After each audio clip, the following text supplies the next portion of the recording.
You can't put up a Christmas tree until Georgia beats Georgia Tech. And in years where Georgia loses to Georgia Tech, there's no Christmas tree.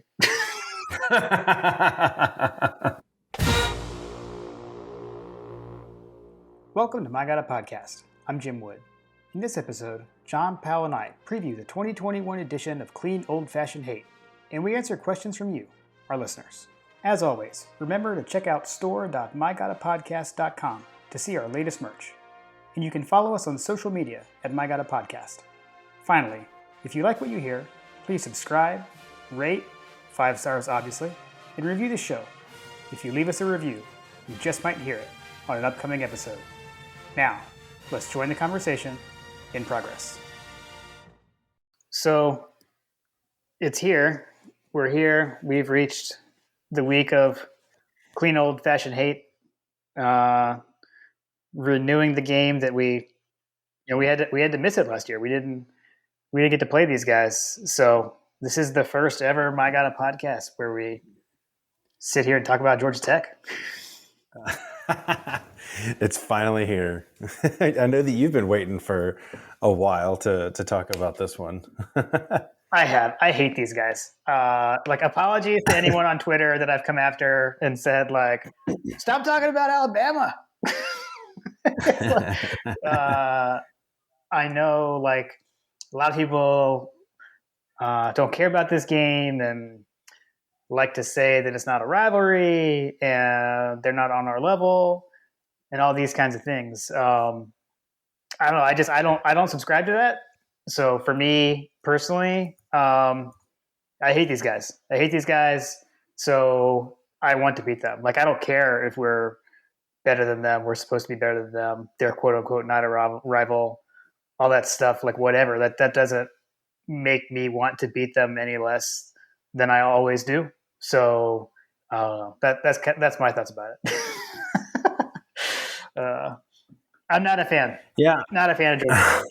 I'll get into why. I'll get into why later, but I don't know. I think that it's one of those situations that over time I hate them less and less because the rivalries they just become a bigger joke by the Coke than they ever were. So I don't know. I think that it really kind of started going downhill after George O'Leary, I feel like, right? They hired Chan Gailey and he was okay. But then after that, when they hired, Paul Johnson, and now, good Lord, since they've hired the ACC version of Dan Mullen, it just seems like it's just taken a whole new level of tomfoolery over there. Yeah. I would say this, as far as when it would change, it's when Georgia hired Mark Richt. That's when it changed. We have not lost at Tech since 1999, which is, the last time someone other than named Mark Richt or Kirby Smart was Georgia's coach. So, yes, Richt lost some home games against Georgia Tech, and obviously Kirby, lost to Georgia Tech in his, first year in a home game. But, it's called historic Mark Richt Field for a reason. Well, right. So, but I do think that, yes, obviously to Mark Richt, but, Mark Richt, didn't have as much success with some of these other places because, they had competent coaches and stuff. So, I do think that, yes, the timing certainly coincides with Rick arriving, but from a, they set themselves up for failure scenario, was when they really, I feel like if I had to pinpoint it, is when Paul Johnson was hired, they effectively were just giving up. We're not going to compete against Georgia anymore. And then they hired Jeff Collins, and I feel like that was God bless them. That's just that was just their attempt at hey, we're going to try to hire a hip and cool coach. And little did they realize that they hired the Dan Mullen of the ACC. Yeah, I actually I thought it was a good hire for them when they hired him. I felt like they did need to get away from the triple option. The triple option worked right when Paul Johnson got there because he was able to run that scheme with high caliber athletes that were recruited before he got there, right? And then once he had to recruit them himself, you can't get talented guys to commit and go play in the triple option because they're throwing away their NFL hopes and dreams, right? So like that wasn't going to work. Right. Long term, that wasn't going to work. It was a nice short term fix for them, but long term, it didn't work. So I think they needed to make the switch back offensively, and that made sense. I thought Geoff was going to do better than he has. I'm happy to have been wrong to this date. There was an article that Jeff Schultz had in the Athletic this week that's pretty scathing, and not just him. Like has commentary from Roddy Jones, I think, which he was one of the backs that played. He did play under Paul Johnson. He's one of the guys that kind of ran all over us that one year when they beat us in Athens. I think in 2008, but I mean, he had pretty scathing commentary over Geoff and how he just hasn't done it yet, and like they're still trying to lay a foundation like 3 years in, and when is it going to kind of change? So definitely some unrest on their end. And I don't see anything on that changing on that this week. So let's hit the usual stuff. So as far as the matchup goes. So yet another noon kickoff. So 12 o'clock kickoff on ABC. So it is on back to a normal broadcast. So you don't have to go search around for it streaming this week. So you can rest easy if you're watching on TV. It'll just be on regular network television on ABC. The official hashtag is hashtag UGA versus GT. And does look like it should be a nice day. Clear skies, high 57 and a low of 30. So bring your pullover, bring your starter jacket, and bring your warm clothing. Let's see. Georgia Tech is 3-8 on the season. They are 2-6 in the ACC, and they are on a 5-game losing streak heading into this one. One thing I will say, if people want to say this isn't a rivalry, but I say it's definitely not a rivalry unless the schools argue over the record, and we do argue over the record. So Georgia says the series is 68 wins for Georgia, 39 losses, and 5 ties. Georgia Tech claims to have 41 wins, but we dispute that and say that 2 of those games did not count. So always love it when that happens. Yeah, for sure. All right. Let's see. We can hit the news and notes as well. So I did listen to Kirby's press conference this week. So one of the things that actually first that we didn't mention when we reviewed the Charleston Southern game was that was the 850th win for Georgia football. So again, it went by and didn't kind of really notice. We forgot to even say it in the last episode, so kind of ho-hum. But it's a big number. It's pretty cool. Yeah, we're coming up on surpassing the University of Tennessee, I believe, too, on that ranking. So I don't know that we're going to hit it this year, but soon, Tennessee. Yeah, someone wrote an article about that recently about like how we're coming up on being able to pass a couple of schools. I can't remember where I saw that. Or maybe I heard that on one of the other podcasts that I listened to. I don't know, which could be a number of them. I know we're definitely chasing some folks down. So the things that stood out to me from the press conference, like Kirby was kind of asked about like the rivalry and how does he view it and how did he view it growing up. And it was kind of funny. Like Kirby actually said he wasn't a huge college football fan growing up.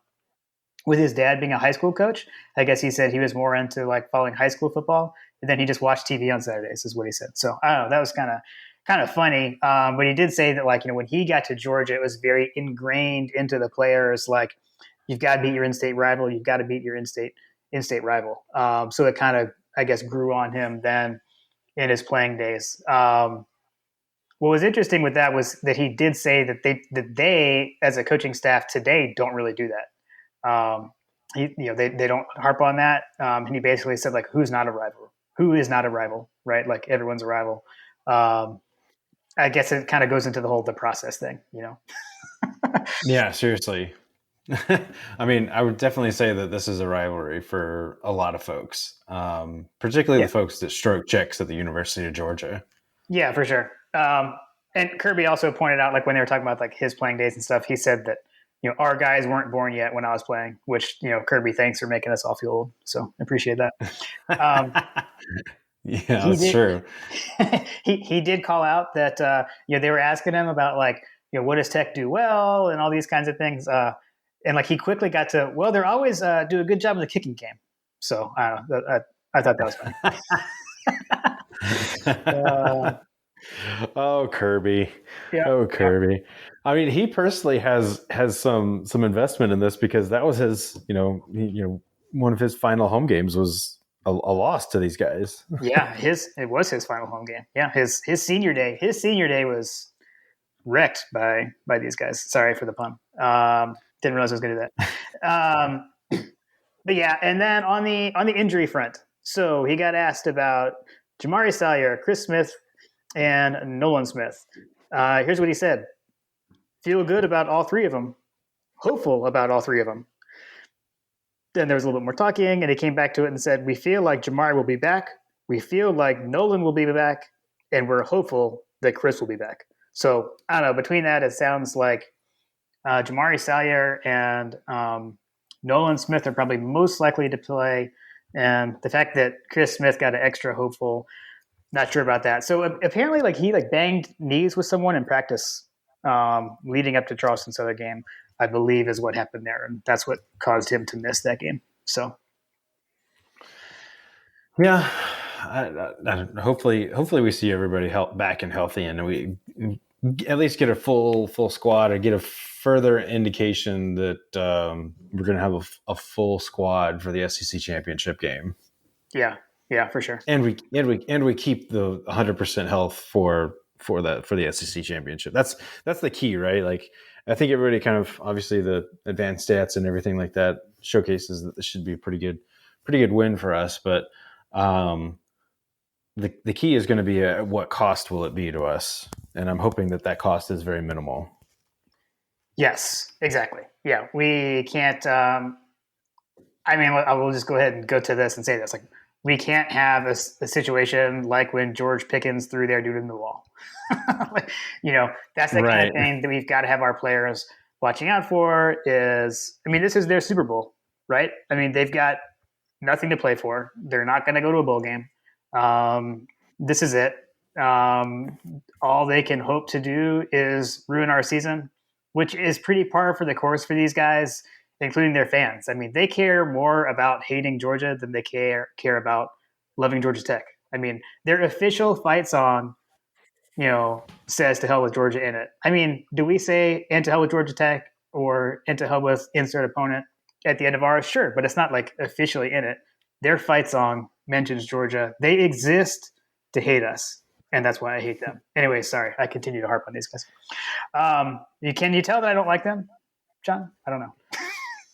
Yeah, I can certainly tell. I guess part of me is I guess a bit of backstory on how how I felt about Tech growing up. But like, growing up, I rooted for Georgia Tech because I just wanted to make my dad mad. Like it wasn't like super overt or anything like that. But like I thought that I was going to go to Georgia Tech, right? But then as things tend to happen, you grow up and you realize, you put away childish things and start to realize that I want to go to the University of Georgia. And so, anyway, that's kind of my my backstory on how I felt about Tech growing up. So like part of me, feels for them, but on the other side, I definitely just want to destroy them, especially since it's the worst thing possible to have them win. If they win, it's a bad year for anybody associated with UGA, because especially if you live in Georgia, because you're never going to hear the end of it from the Tech fans that are around. Yeah, that's definitely a bonus of living in North Carolina, is there's not many Tech fans, outside of Atlanta. But no, I agree. I mean, it's in my family. I mean, so my grandfather, my dad's dad, went to Georgia Tech. Thankfully, my dad broke that mold and went to Georgia. My uncle, my mom's brother went to Georgia Tech. So, it is a family thing. But that doesn't keep me from hating them. But so to look at like the actual game and previewing that a bit, when you look at like for the Georgia offense, right? So for when we have the ball, I think just what to look for here is just hoping for. I think we just need to jump on them early and not have any silly stupid mistakes and just jump out to that lead and then we can just smother them. We should be able to do that. The Georgia Tech defense is 13th in the ACC and 106th in the nation in scoring. So they average giving up 32 and a half points per game. When I say they're 13th in the ACC, there are only 14 teams in the ACC. So, not a good defense. I mean, their last game, like I said, they've lost 5 in a row. Last week they lost to Notre Dame, 55-0. They give up points in bunches. It's the kind of thing where our offense shouldn't have a problem here. Like I said, we've just got to go out there and execute and not let Tech run their mouth and get us mad about something and do something dumb. I mean, that's basically my offensive analysis. I don't know if you have anything else, but that's kind of my thoughts when we got the ball. There's not much to it as far as to analyze. I don't see. Yeah, no, I think that there's just not much to them at all. Yeah, I mean, there's not. They're a bad football team in a bad conference. I mean, ironically, like Clemson is literally just above them in terms of scoring from points per game on the offensive side. So like they're a really bad defense, right? But like even on the offensive side, they're nothing to scream home about either. So, yep. I don't know, man. Like this, I think I have a pretty good feeling on how this is going to shake out from a scoring perspective, and it's probably going to look pretty similar to the Charleston Southern game. Yeah, I very well could. And we can pivot that because I don't think we have to spend a terrible amount of time analyzing, because like we said, but they give you some stuff on their defense, on their offense. So their offense as compared to our defense. So their offense they're 10th in the ACC and they're 80th in the nation in scoring. So again, like you said, not the best offense either. Kind of the lone bright spot for them is their running back. So Gibbs is 8th in the ACC with 745 rushing yards. He averages 5.3 yards a carry and 4 touchdowns. So like, compared, I know like their offense doesn't play our offense, but he's got more yards rushing than any of our backs, but with a lower yards per carry. Like it's a volume thing, right? So like Zamir White, James Cook, they all average more yards than this guy does. He's like kind of a single. He gets a much bigger share of the carries for Tech than any of our guys do. But he is the guy that Kirby singled out. Like I made the joke where Kirby kind of quickly went to the kicking game, and he did. But before he did that, he did talk about this guy. And I don't have like a Scott Howard pronunciation guide. I actually don't know how to pronounce his first name, so apologies. I think Jameer. If I just reading it, would be my guess, Jameer or Jameer. So he is the guy to watch, right? So he's the guy to watch, and you just don't want to let him break off a long one because he has done that. He's had some pretty long touchdown runs this year, but it seems like he's pretty much the offense. And then they've rotated quarterbacks. We don't know who we'll see. Neither of them have had eye-popping stats, but they played 2 guys, so Jeff Sims and Jordan Yates. Yates has started their last 2 games, but I don't know what that really means. They kind of keep going back and forth between the 2. Geoff can't seem to make up his mind on that. So we'll see what happens there. But yeah, not a whole lot. Not a whole lot that impresses you from their offense either. And then again, just with our defense, um, I expect us to do what we've been doing on Yeah, defense. I mean, much like what we did with the previous. What was it? I think it was the Tennessee game that where we played like the SEC leading rusher. It was like, well, you kind of peel back the layers of that onion, and it was like, where did he have that success? Well, in the loss to Notre Dame, he only ran for 58 yards. He was averaging 4.8 yards a carry against a Notre Dame defense, which is not terrible, but like obviously not in the same vicinity as UGA. Then you look at the UNC game. This is one where they won. At the time, UNC was ranked 21 in the nation, and he still only ran 64 yards against Clemson, which is probably the closest amalgamation of it's probably the closest game to a defense that's similar, at least at the time. He only ran for 30 yards against Clemson, averaged 2.7 yards a carry. So like most of his yards have come against pretty bad teams. Pitt, a team that has been getting some hype lately for like a top 25 or whatever, but like he ran for negative 10 yards. So like he doesn't have, he's got like, some decent stats or whatever, but like at the end of the day, like when this team is up against a very good defense, I have a feeling that we're going to shut him down, which is not shocking if you've listened to the podcast and you listened to us talk about, our defense is where your offense goes to die. And if we're able to shut them down on that side of the ball, I mean, that's half their game. If you look at their yards, like they're pretty balanced. Like they're averaging almost as many yards on the ground as they are, through the air. So I just don't see this being much of a concern for us from that perspective with him. Yeah, no, that's true. Yeah, that's kind of that thing. Like, how many times do we see? Yeah, we did it to the SEC's leading rusher multiple times. Like whoever was the the leading rusher at the time, we did it to them. Right. We've done it to receivers. Like we did it to Treylon Burks from Arkansas, which I mean, he had a great game against Alabama. Like so like I think it our defense is kind of speaks for itself at this point. So agreed. Mm-hmm. On special teams, Kirby said that they do have a good kicking game. Only thing I have to add there is that same guy, Gibbs, is their kick return guy. So again, just have to watch for that, and hope the kick coverage holds up well against him. But that's the only thing that I had of note for their special teams. So you had said that Yates started their last 3 games. Is that what you said?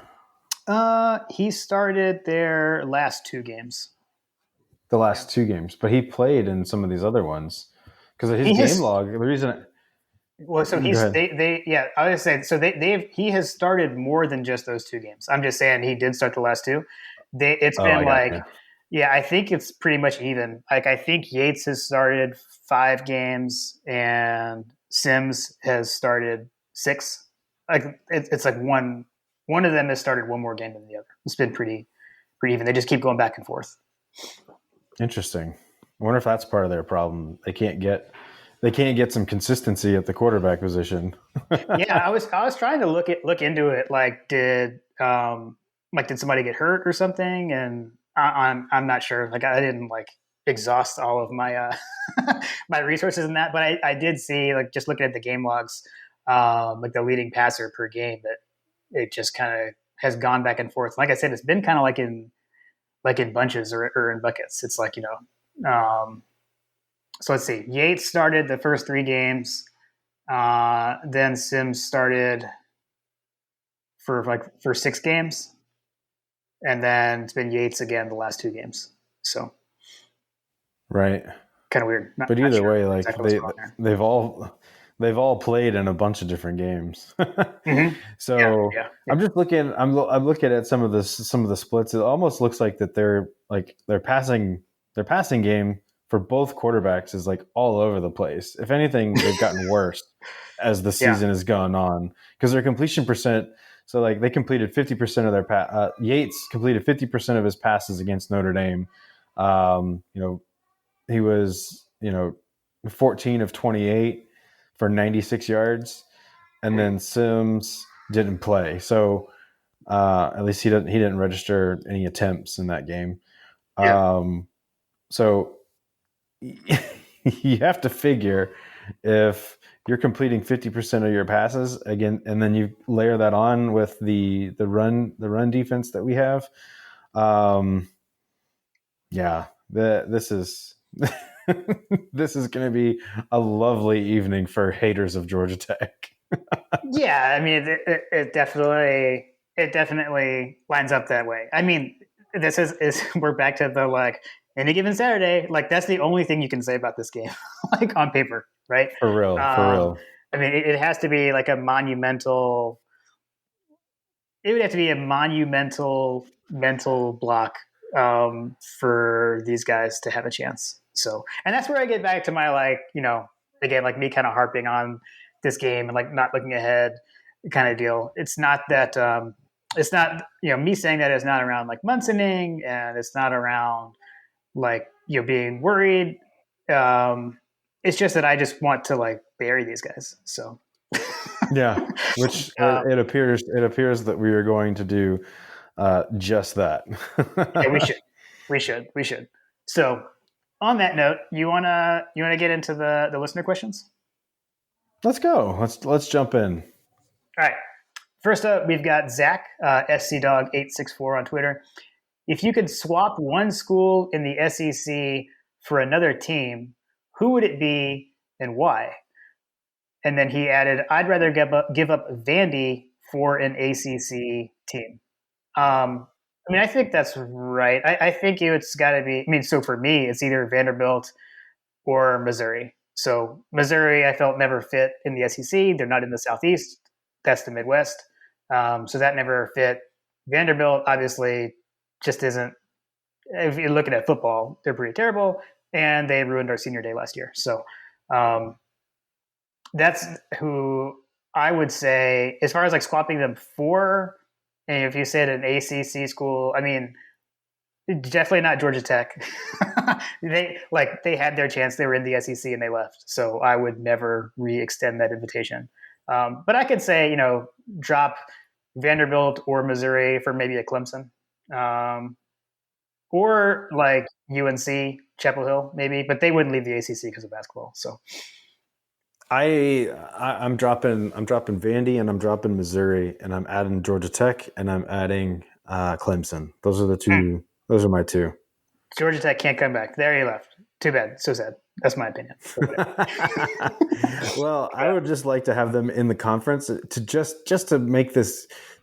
All right. So I guess here's the caveat. If we're going to continue to play Georgia Tech annually, I would like this game to mean more than just a rivalry game. You know what I mean? Like I would like to not only bury them like as a team, but bury them in their conference. You know what I mean? Like make it a double whammy.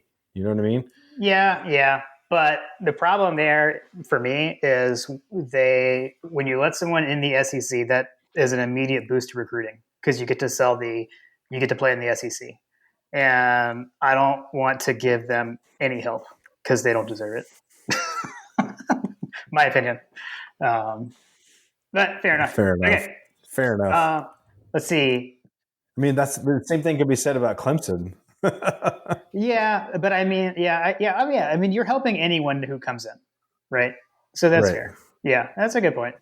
So yeah, maybe not them either. No, don't let anyone in. Like I always say, you should just contract because there's too many teams. I don't think you need to let anybody in. Make it smaller. Right. That's my opinion. All right, let's see. Next, we've got Eddie from Ackworth, at Eddie Mattingly on Twitter. If Pickens is a go, do they allow him to play in a meaningless Tech game or hold him till the SEC championship? I'll say first off, I don't think he will be cleared anyway, so I don't think it's going to matter. But if we pretend that Pickens is cleared,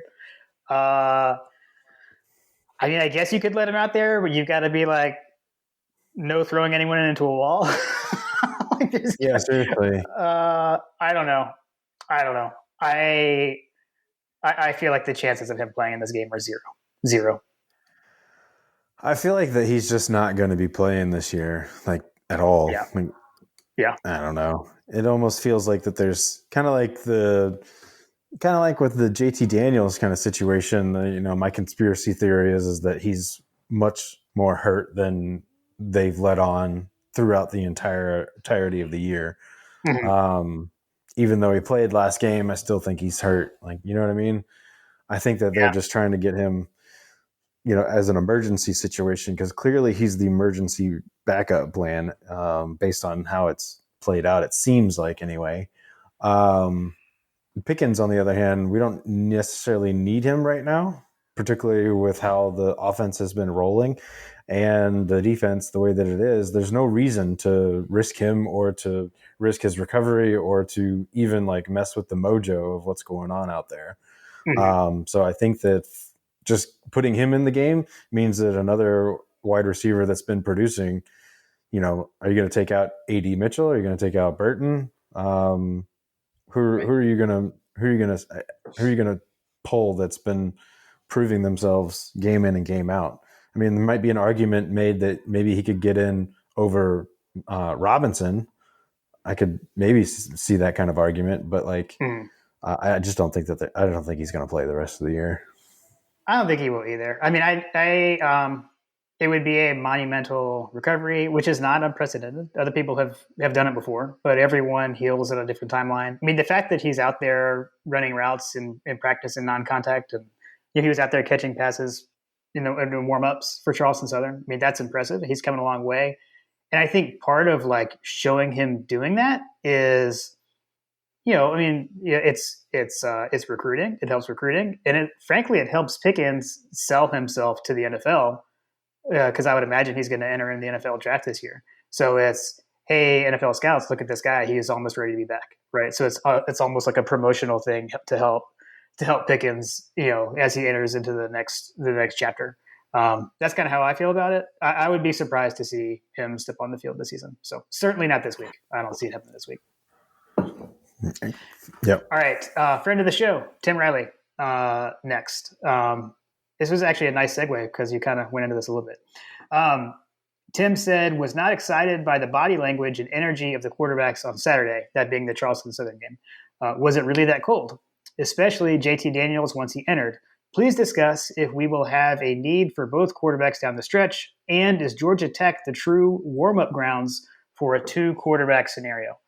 I feel like you kind of hit on that, kind of segued into that a bit. I don't like a two quarterback scenario, period. I don't like a rotation. Like, I think we saw that earlier this season, and I don't feel like it worked when they did the rotating, like going back and forth. Our best quarterback play games this year have been when either JT is hands down the starter and he's playing, or Stetson is hands down the starter and he's playing. In the games when they kind of flip him around, the guy that comes off the bench hasn't looked as good. It was especially true for Stetson against South Carolina. Like, think of the way he played in that game versus any other game when he was a starter. He looked completely different. So I don't see a need for a two quarterback scenario or a rotation or anything like that. Yeah, I don't know that it's necessarily going to be a two quarterback. I'm reading it as a scenario for like, let one quarterback play and then have the second quarterback play the rest of the way, kind of thing. Mm. So like what Bama did to us twice, that kind of thing. No, not at all like that, because they did that out of necessity. What I'm saying is like, right, this is almost like a glorified Charleston Southern game, right? So Charleston Southern was clear the benches, get the seniors out there, let the seniors play as much as possible, blah blah blah blah. This is like, I think I'm reading it as like he's asking if this is a time to like let Stetson run the offense and then let JT run the offense, kind of thing. I don't necessarily think we're going to see that, but that's how I'm reading it. But I agree. And to answer your first question, it was it was damn cold. so so we were out on the soccer field for that day, and it was cold, it was windy. I do find it a little funny that the guy from Miserable in Minnesota is asking that question, because Yeah. cold is a relative term for people from that live in Minnesota. Yeah. But yeah, it was cold. It was cold for Georgia for sure. Because like I said, we were out there Saturday morning at like 10, 11 o'clock, and it was definitely not pleasant outside. Yeah. Um, Yeah. I did but notice the body language a little bit because I know like you have definitely pointed that out in the past, like certainly around Beck in whatever game that Beck was, for sure. right? Like in the was it UAB, I think, right? UAB was the one where we kind of didn't know who was going to start, and then it was Stetson, and then Beck when we kind of thought Beck was going to start, right? And then he did it, and his body language did not look great in that game. Um, No. I think in this game, all of them did. I think we talked about it in the review, right? That it was a bit of an off day for Stetson. It's senior day. Your family's there. I'm not sure. I think they probably were like not performing to the level they would have wanted to. Even though, again, whatever we killed them doesn't really matter. But that I think was kind of it. And like the connections that weren't there for JT, right? Were like the passes that were kind of almost there, and maybe a higher caliber receiver on the roster would have caught it. That kind of stuff maybe was a little frustrating. So I'm not too worried about it, but I did notice it as well. So Yeah, it was definitely noticeable. I didn't necessarily see it from JT really, but I did for sure see it on Carson Beck, particularly after like there was a series that we had down the goal line right before he threw the interception or whatever. I think we were in the red zone, not the goal line, but anyway, like there was a series of passes and he was throwing it just like he would just look back and he was looking around. I don't know. He just looked like a lost puppy out there. Um, yeah, so I definitely think that the body language there for sure. JT, not so much, but like I don't know. There's something to be said about being humbled, and maybe that's what we're seeing is that these guys are out there realizing that this is like they're just grasping at playing time at this point because they realize that Stetson is the starter. yeah, yeah. Could be for sure. So anyway, that's Yeah, my thoughts.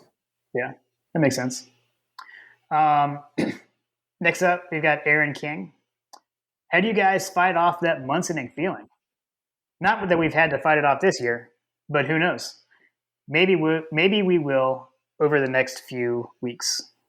How do we fight off the Munsoning feeling for what though? Yeah, exactly. That's kind of my response. Which he said. He said not that we've had to fight it off this year. I think he's just looking for advice. Like if you're one who tends to Munson, how do you channel your energy elsewhere? And Well, I'll go ahead and answer. I'll go ahead and answer from my perspective.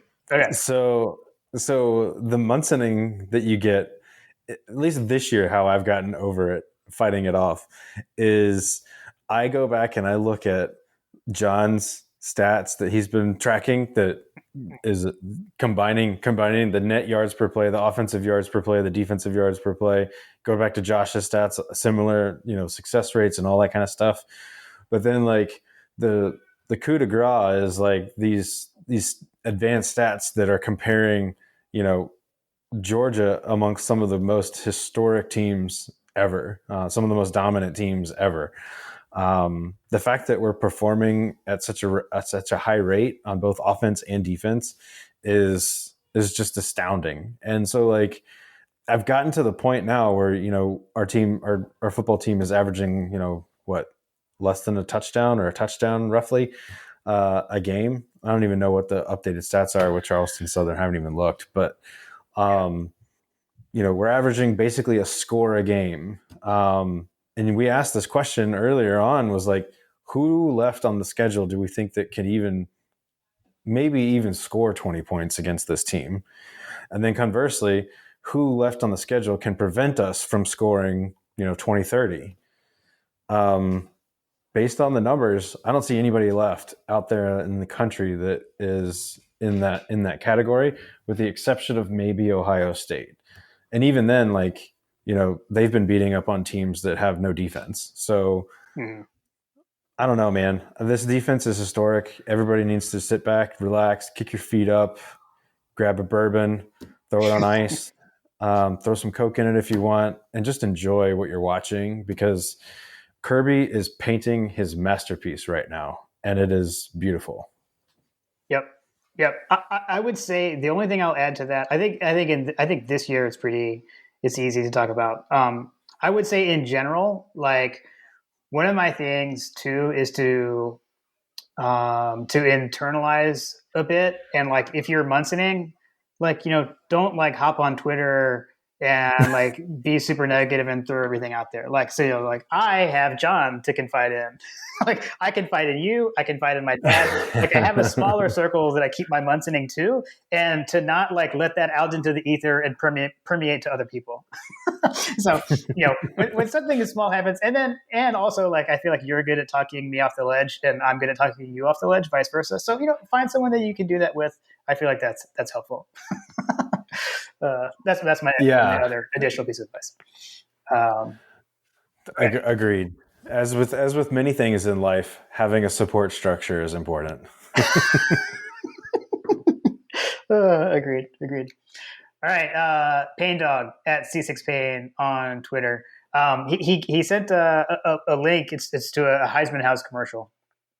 It's the commercial where I think there's like cats. It's like there's cats coughing up hairballs in the Heisman House, and they're like the cat mascots. So it's like various like wildcat and tiger mascots, and then they bring in Harry Dog, to help clean up the mat, or to help take care of the cats or whatever.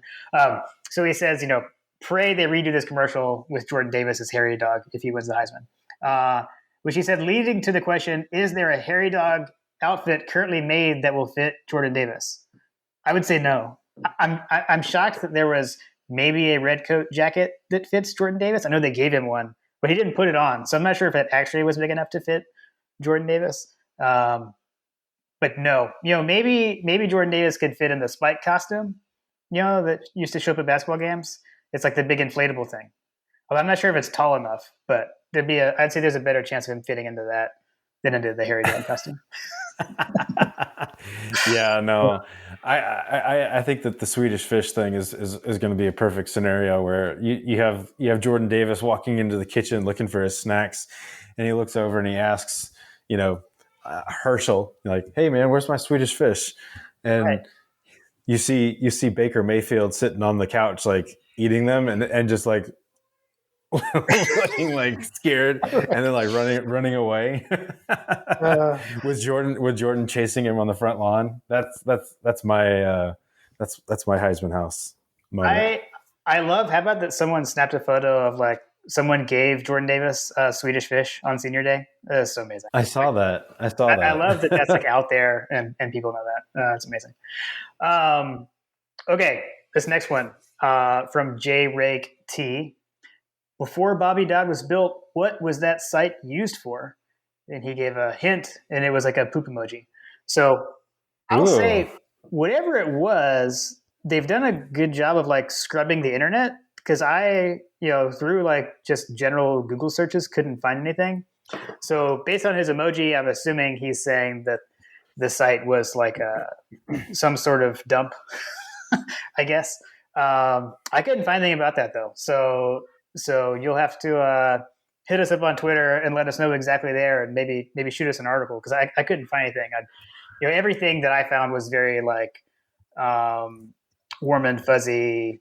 That they made Grant Field more level and to be a better playing surface, like in the early 1900s, and actually like the student body actually built the original stands that went around it originally. So it was all that kind of like fluffy stuff.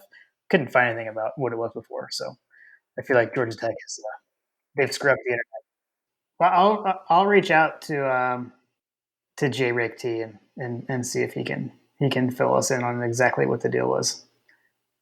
But based on his emoji, I'm assuming like it was like a landfill or something. A landfill or like a latrine or Yeah. I don't Yeah. know, man. Yeah. That's a telling a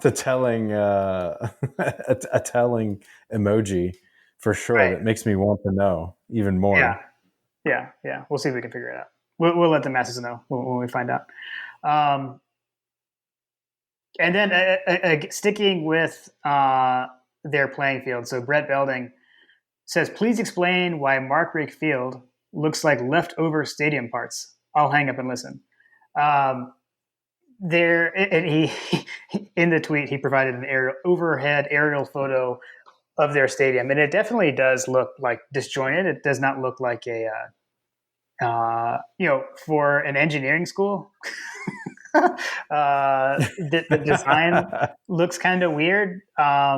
It does look like four unique parts, like the four sides instead of like a continuous stadium. So who knows? It has definitely changed over time, and they've tried to kind of like retrofit it a bit. I know it actually shrank at one point. It got too big; they couldn't sell it out anymore. They actually removed some seats with one of their renovations. So definitely a very like piecemeal stadium that has been put together over time. Um, is my assumption there. I don't know, but I always like to. Anytime you can get in a good joke against these guys, I'm all for it. Yeah. I'm not really sure what the for for them being such a wonderful engineering school. You look at that picture that he sent, which may be good for us to share that with the folks, but it definitely looks like it definitely looks like a puzzle piece that we're trying to figure out. We're trying to smash a puzzle piece of a stadium into another puzzle piece of a stadium. Right, right. It is very weird looking. Very weird looking. Uh, all right, 51-7, GATA. What was your favorite tech game you were ever at?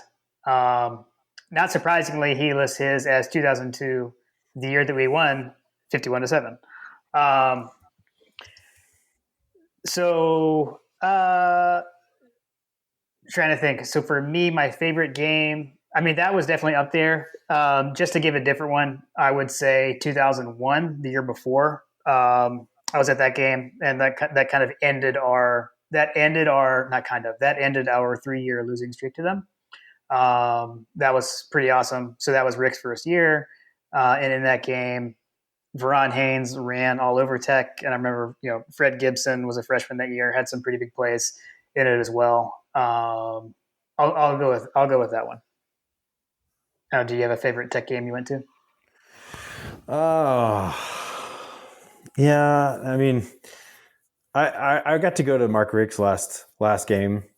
It ended up being Mark Richt's last game on the flat. So it wasn't too long after that he was let go.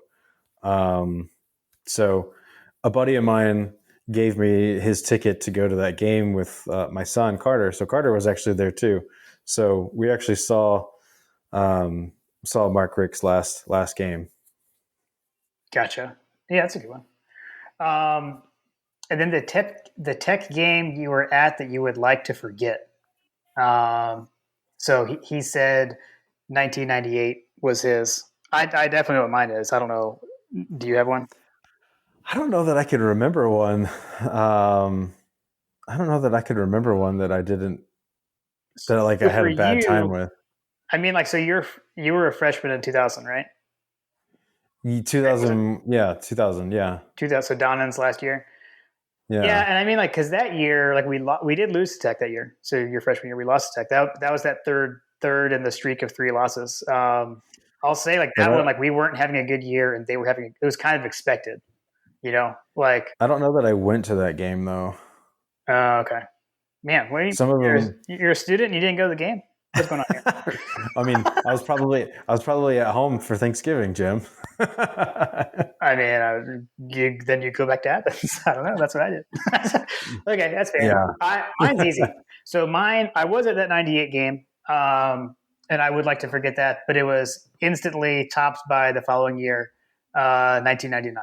So I was at that game as well, the infamous Jasper Sakes game.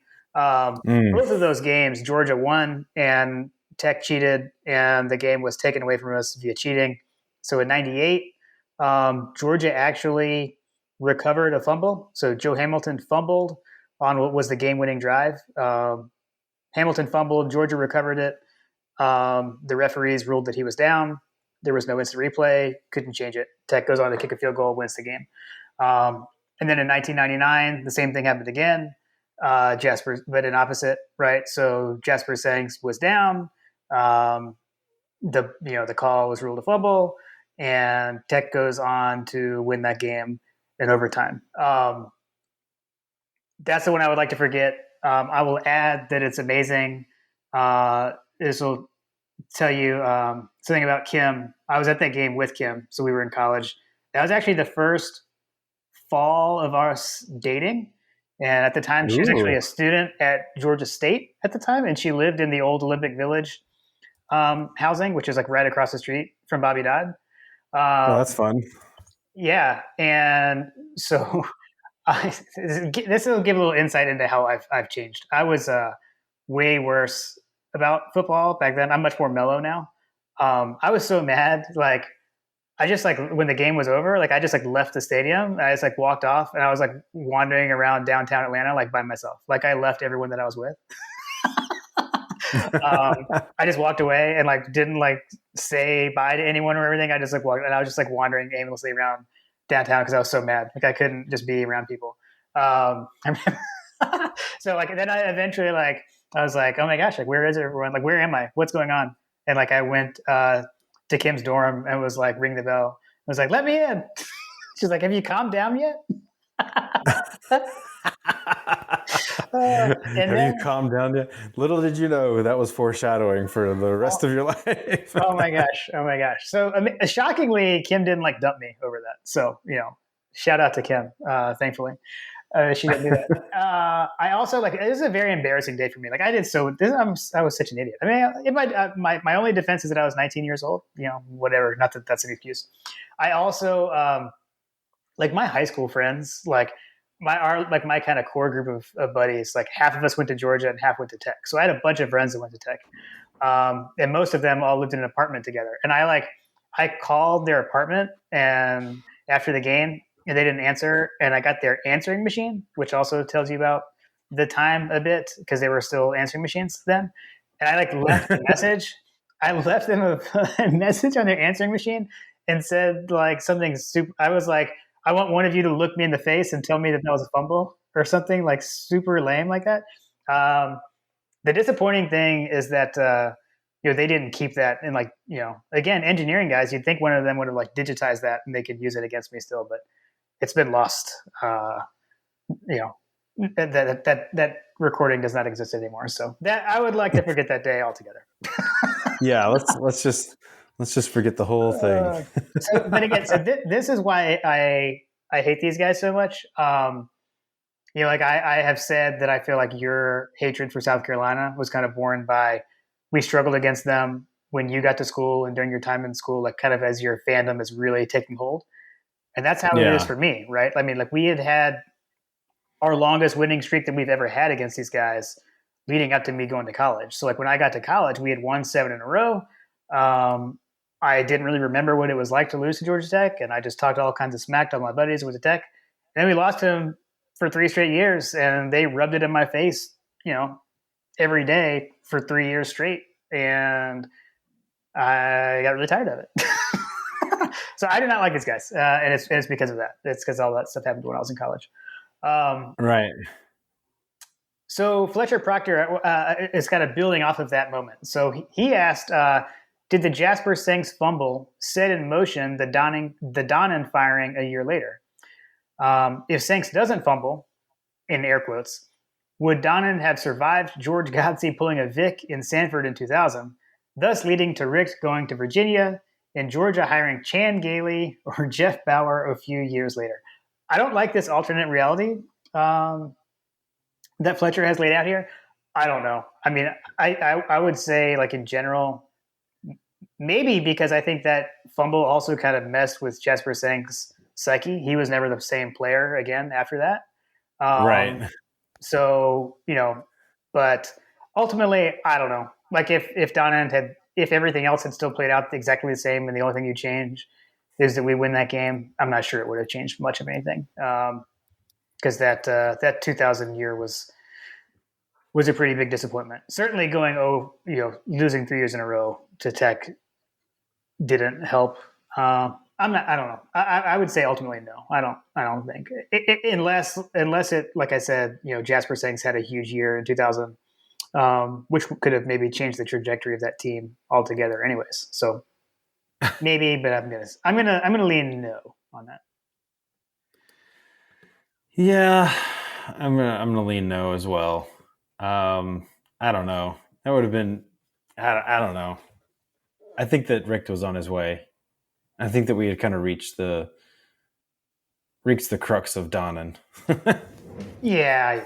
I think he had kind of hit his ceiling at that point. Yeah. Okay. Next one from Decula Dog. Which individual play stands out the most to you in the last 20 years against the North Avenue Nets? In my opinion, it's the Tony Taylor snatch and score for a touchdown. I've got one. I don't know. Do you have an individual play in the last 20 years? The Massaquoi touchdown. Oh my gosh. That's amazing that you said that, because that's mine. And now we're going to let someone else who we love on this podcast tell us all about it. We are on the 4.5-yard line, third down. You win or you lose here. 12-7, Georgia Tech. Mikey Henderson has come in, which means if we can get the ball to him, speed. Tech at the moment in a 4-man line. We got 4 receivers out wide. Stafford retreats, looks, pumps, throw. Touchdown! Touchdown! Touchdown! My God, a touchdown! Touchdown! Touchdown! Massaquoi! I don't know about you, but that made the hair on the back of my neck stand up. Yeah. I mean, that was yours. Considering obviously I had done the preparation to pull that up, so that was mine too.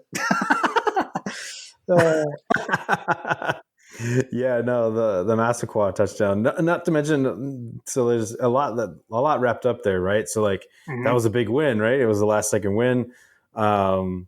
It was a great Munson call. I think what year was that? So that was 2006. So that was Stafford's freshman year. Yeah. What was our record in 06?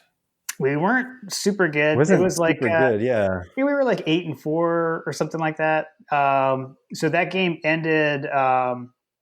We also had a comeback win over Virginia Tech in the Peach Bowl. I mean, because it was kind of like so that Tech moment and then into the Peach Bowl was kind of a springboard into 2007, which was was a pretty good season. Which was a good season, yeah. Yep. Yeah. 2007 was the year that we were ranked number 1, right? No. Preseason number 1? That was 8. So 7 was the actually good season where we beat Hawaii in the Sugar Bowl. Right. And then 8 was the preseason number 1. So what I'm looking for there is it was a springboard into something that I felt like was greater, because I felt like that season was pretty mediocre. It was. At least in terms of how we look at seasons now, being the spoiled Georgia fans that we are. That game was just like a springboard for the Stafford years, basically. Mm-hmm. Yeah, so for sure. It was definitely my most memorable one, for sure. Yeah, if you expand it to 25 years, it would be Corey Allen, his touchdown against Tech in '97. But if we're keeping it to 20, for me it's Massaquoi. Let's see. Jason Huggins, Hugdog18 on Twitter, which it was his birthday this week, by the way. So happy birthday, Jason. Happy birthday, sir. When you step on Tech's campus, do you walk a little taller and have a bit more of a tude towards our Tech brethren? I kind of turn into an a-hole who berates the nerds at every turn. I respect them, but I hate them. Hate in all caps. We already saw how I was an a-hole on their campus when I was 19 years old. I would say in general, yeah, I'm probably about the same. I definitely, although I haven't been there, the last time I've been to a game at Tech was 2005, so the Shockley year, which was another like super close win in that game as well. But in general, I would say yes for sure. And again, like part of that too is like I said, I've got a bunch of friends that went there, and I like to. I don't know. Yeah. I was about to say lately I feel like I walk taller in regards to anything and have an attitude in regards to anything related to Georgia Tech, regardless of if I'm on their campus. So I've got a workout buddy that is a tech grad, and it's just so humorous to basically just have him just be like, there's nothing I can say. Like, just go ahead and just keep pummeling me in regards to this. Right. Yeah, I know. It has lost a bit of its luster because they're so like dejected at this point. A lot of them. I know a lot of my buddies actually kind of don't even really follow them anymore, which is great. Like I love it. Like haha, whatever. But my friends that are still like diehard, I mean, they kind of know. They know what the deal is at this point. And don't really talk as much smack anymore, which is why we have to continue to beat them because it's horrible when they do. At any rate, yes, it's awful. We have to win. Yeah, it's like, I can't deal with it. That's why I just like I want to beat them. I want them to beg for mercy. I can't stand these guys. Hambone, Hampton Huggins, son of Jason. He asked over under Georgia minus 21, like Georgia up by 21 points in the first quarter. Did we even get to that? I guess we did get to that against Charleston Southern. That's a lot. I don't know. I think that was kind of what we were looking at, some stuff kind of like that against Tennessee, and although Tennessee's a lot better than Georgia Tech, so it could be close. I mean, we could get up by 21 in the first quarter. It's not out of the realm. It's not out of the realm of possibility. I'll I don't expect that we will be quite as aggressive the first time around. So the reason I say that is like there's usually a little bit of post Thanksgiving hangover for this game. I feel like particularly this week. So I don't know. I feel like that will probably come out a little bit slower than we normally are because guys will be like a little relaxed, I guess, for lack of a better. Maybe that tryptophan is still kicking in on the 2 turkeys that Jordan Davis had. Right. I don't know. Do Swedish fish counteract that though? Like that could be. I don't know. That could be like a secret weapon right there. I don't know. It's possible. Let's see. Frip Dog, my dad. Over under on the number of over unders sent by Coach Trillbill, and my dad set that at 6.5. So in a moment we'll see how good of a line my dad set on that. And then at what point in the game will it be safe to put up a Christmas tree? Are you familiar with that reference? Do you know what he's talking about? I don't. What is he talking about? That's a Jeff Dantzler thing. So Jeff Dantzler, his rule in his house is that you can't put up a Christmas tree until Georgia beats Georgia Tech. And in years where Georgia loses to Georgia Tech, there's no Christmas tree. So that's funny. Yeah. So my stance is, it's not really, you do it. It's not over till the fat lady sings. You put the Christmas tree up after the game. So there are 6 Christmas trees already up in the Powell household. So holy cow! You do not subscribe to that logic. I do not subscribe to that logic, mostly because my wife and children are, trying to get things put up for a while. We had Christmas lights up on the house for several weeks now, and I didn't turn them on until the 15th. I told my wife, I was like, I'm not going to turn them on until like halfway through November. I didn't want to be the first people in the neighborhood to have the Christmas lights on. That crazy. But fortunately, at the beginning of November, there was 2 families that had already turned on their Christmas lights. So I wasn't the crazy person in the neighborhood. Right. And in my defense, most of the trees that are up are like the mini, like the like 3 foot tall trees that the kids have up in their rooms. Each kid has their own tree. that they get to decorate for whatever they want, however they want. No rules, ifs, ands, or buts. But like when it comes to the main Christmas tree, my wife tries to lock it down for obvious reasons with antique ornaments and such. Got it. We are a no Christmas until after Thanksgiving family. So I actually usually these days I put up the outdoor stuff on the day of the SEC championship game is usually what I do, and it helps me kind of pass the time because I'm usually nervous, assuming we're playing in it. It helps me pass the day, and the game gets there faster, and keeps me from having football on my mind.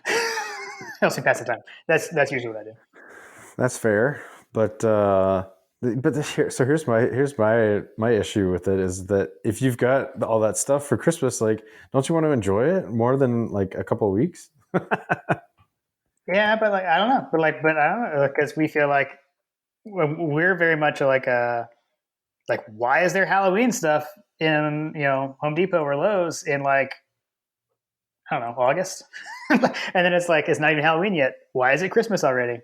So we're very much a let's get to Halloween, then let's get to Thanksgiving, and then let's get to Christmas, and we do each one. So that's how we do it. But for sure, our neighbor across the street, he has like he's got the best light display actually, and so like our kids definitely get a little jealous when their stuff goes up every year. But we just get to look out our front window and look across the street at their lights.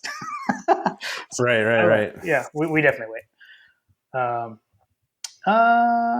And that was it for what my dad had. So that kind of leads us into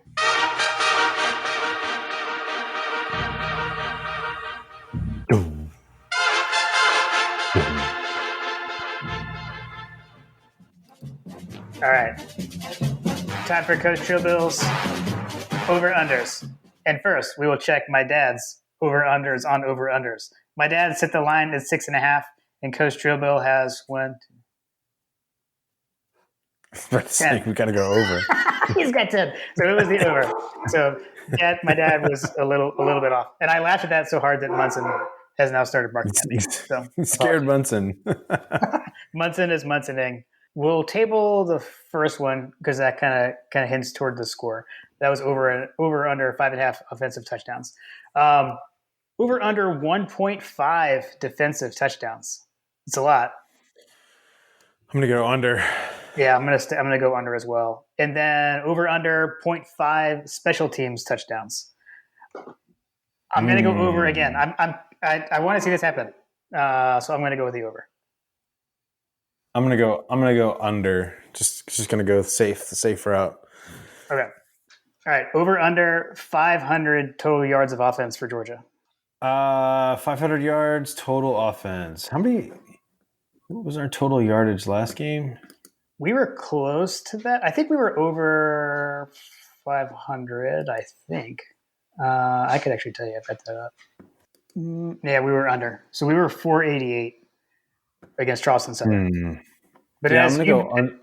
You're gonna go. Yeah, under? I'm gonna go under because of the field position. So you think it's gonna be the same thing? We're gonna have the same issue? Yeah. Okay. I'm gonna go over. I'll go over there. You're gonna go over, and then over under 3.5 rushing touchdowns. I'm gonna go push. Can't push when there's a half. Can't push when there's a half. I'll go under. Okay. Man, we had over 4 running backs have a rushing TD list. I'm gonna go over on 3.5 rushing. Can I go over? Okay. Crowd capacity, 70% Georgia fans. Over under. Over. Are we talking about by halftime or? Oh man, by the end of the game it's gonna be like 100%. Yeah. I'll say it'll be pretty close. 70 is a lot, but I think it could be done. My understanding is like you can basically like buy tickets from like the Georgia Tech ticket office even. There's so many available. So that's funny. Yeah, which I recommend doing. I haven't. There's an outside shot. There's an outside shot that I might end up like last minute going to this game. So I don't know. We'll see. We'll get to our plans for Saturday, I guess, at the end. But Okay, fair enough. Brock Vandegrift appearance in the fourth quarter. I'm gonna say no. I'm gonna say no Brock Vandegrift this game. Yeah, no, I don't think Brock's getting in on this game. Geoff Collins sideline push-ups over under 7.5. I'm gonna say under because there's gonna be no reason for him to be doing push-ups. Yeah, no, 0 push-ups for you, Collins. And then over under 0.5 tech players thrown into walls.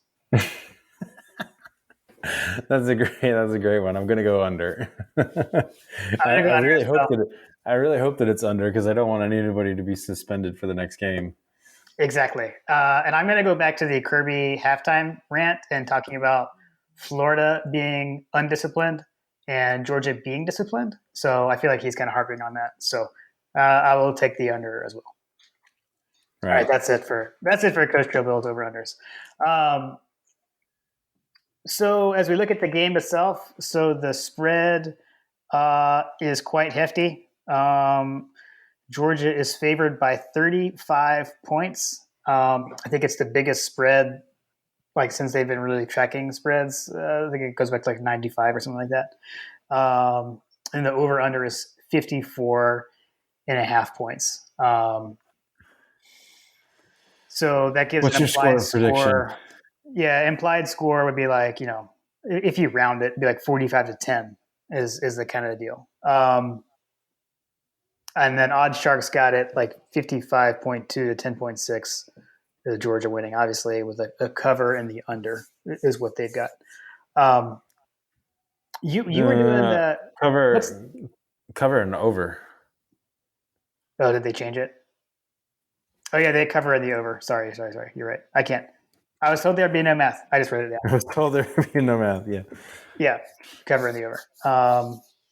So I know, like, what's the like weird impacting scores like negative? What is it, like 23 points or something like that? So they're averaging 26. Call it 26 points a game. Yeah. Our impact on that puts it at like 6 points, I think. Because I think that our impact score has been like 21 points. I'm not sure if he's updated those stats, but basically puts it at like a 3 points, I'm guessing, that they could potentially score based on the impact of the defense. Obviously, that's where I went with our last score previously for the Charleston Stubborn, not realizing that there could be a potential fumble recovered, an interception fumble recovery for a touchdown that prevented us from shutting them out. Right. I think this game could easily be a shutout. I think that they'll probably get 6 points off of field goals. So I'm going Georgia 50-6 is kind of what I'm thinking. This feels like a 50 burger. I think he's gonna try to get there, hang 50 on him, hang half 100 on him, and I think we're gonna try to shut him out. Okay. And are you gonna hedge your bets, or are you gonna take the over as well? Because that would be the over. Yeah, 50-6 is what I was saying. Yeah, I'm just saying. I'm giving you the option to hedge your bet and take the under, because sometimes you like to do that. No, I'm not going to hedge my bets this time.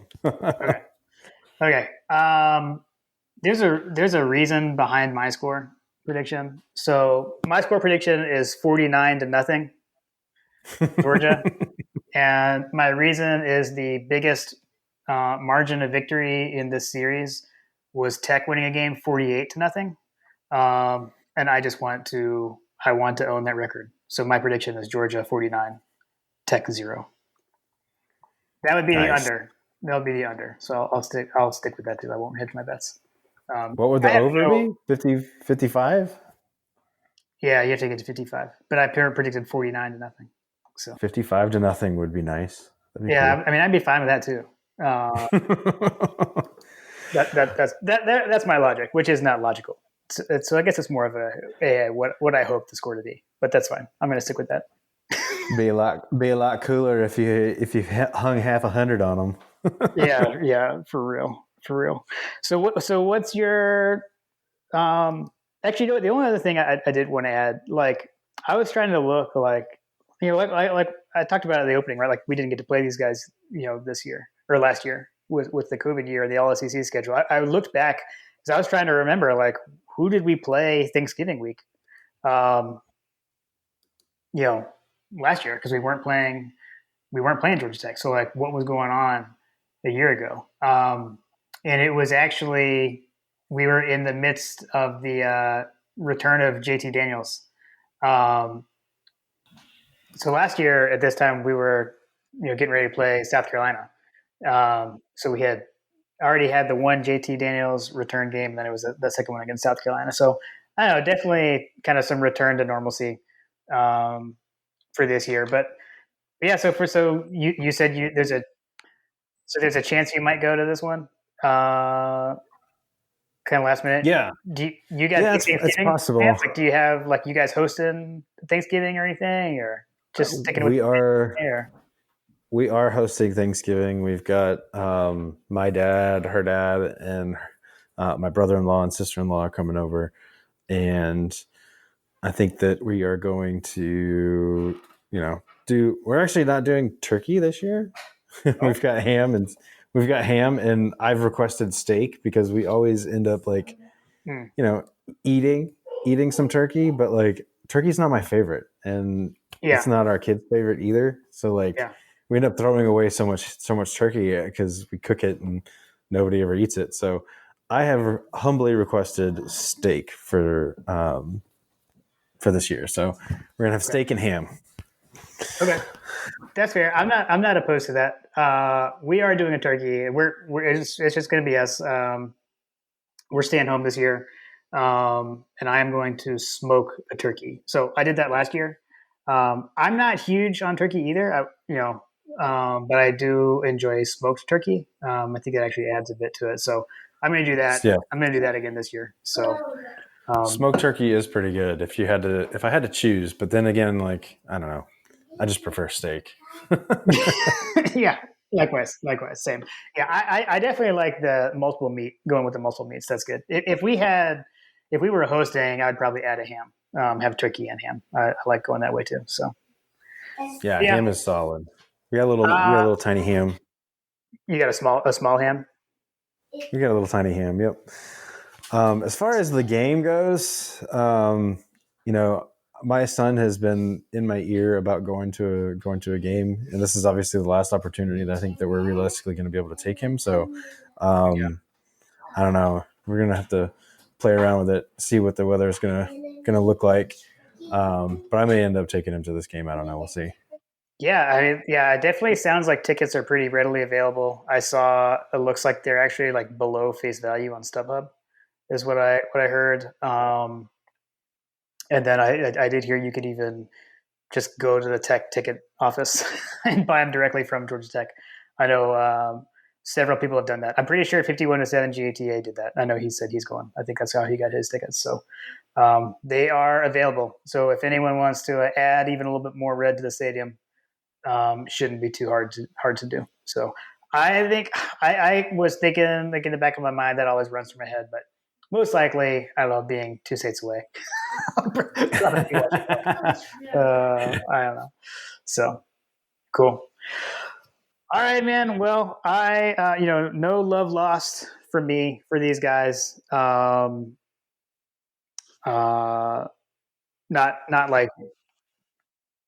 worried about it so much. Yeah, not worried about it so much, but definitely want to put it on them pretty good. I never pass up on a chance to beat Georgia Tech in anything. So that's just how I am. I would love to take another state title home, Jim. That's all I'm looking for. That's true. Add another belt to our collection for the season. Add another belt to the collection. Awesome. All right, man. Well, hope you have a good Thanksgiving, and I'll extend that to anyone who's listening. If you're listening, it may have already had your Thanksgiving. So if so, I hope you had a good Thanksgiving. If not, I hope you have a happy Thanksgiving. Everyone stay safe out there and stay warm if you're going to the game. Yes, enjoy friend. Hopefully everybody's enjoying friends and family, and happy Thanksgiving from us to you. And go Dogs.